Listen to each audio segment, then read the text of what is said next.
Okay, we're looking at another way of doing a gestural drawing. Here we have a photograph of a tornado, and we've got lovely greys and blacks and whites. And so one way of doing this gestural work is to have an image like this and have a go at copying it out. For this particular work, this is Mr. Lee's work, and he has been using a charcoal pencil. He's only just got himself started, and he's using gesso paint. I've got some gesso paint in here, and largely it is finger painting. So one way of approaching this is to have an image that you're going to copy, that you've found a beautiful storm cloud like Turner's work, and then you copy it. Another way is by using the things that we already know in our own learning about landscape, and that is that we have a horizon line that's parallel with the top and the bottom, that we have perhaps some landscape form. And I'm going to do a view that I see almost daily, and that is Whangaparoa and Tiri Island across the water. And I'm going to have a set of breaking waves coming in. So this is all from memory. I know my conventions of landscapers that far away the water is going to be dark, and this is going to be a really stormy day anyway, so I'm going to use quite a lot of charcoal in the background.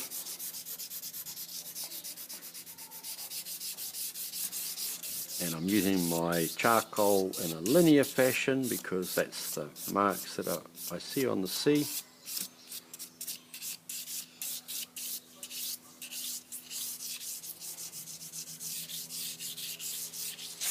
And likewise with the sky, it's going to be largely dark at the top.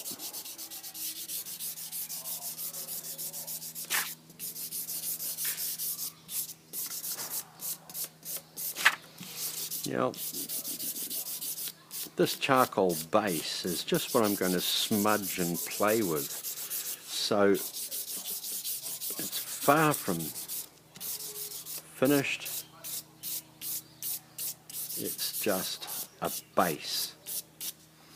In my land masses, I want these to be quite dark, but I'm going to have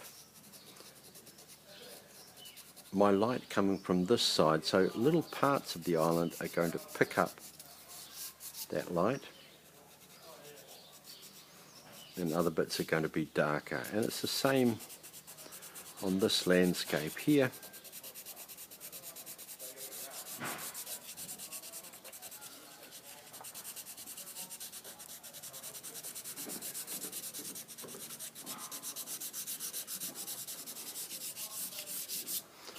So very quickly now we have the basics, and what I'm ready to do now is to start playing with smudging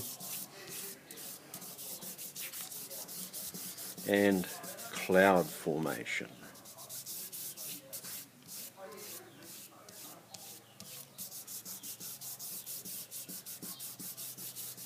So first of all, a bit of gesso. So gesso is just a white undercoat, it's a water-based one. I'm going to now start to play with my clouds. I'm going to have my clouds racing along this way. So I'm going to start off with, let's fade off.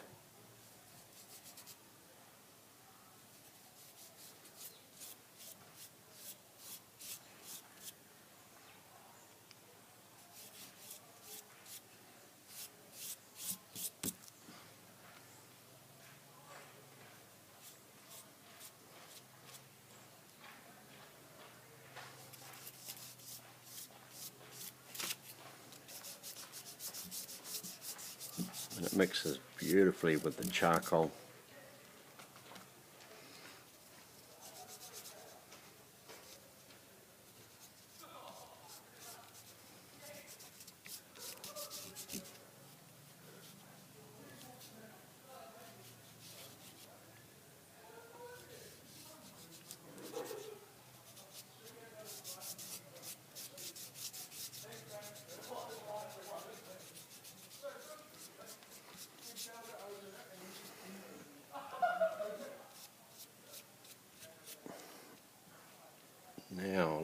bit of water.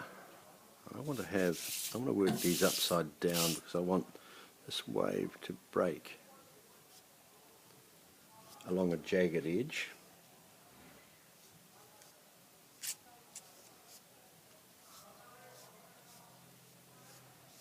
As it goes along the shore, and then I want the top line to be a parallel line.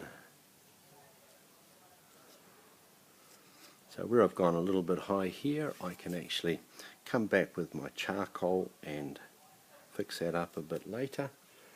I'm going to have another smaller break.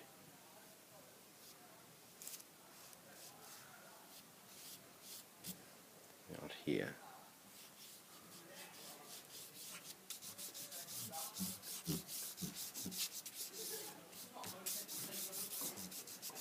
Now there is the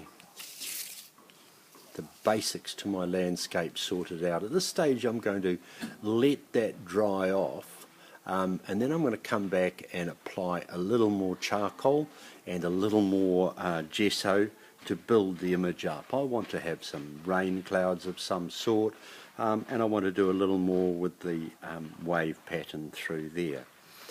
But at this stage it's time to stop and let that dry.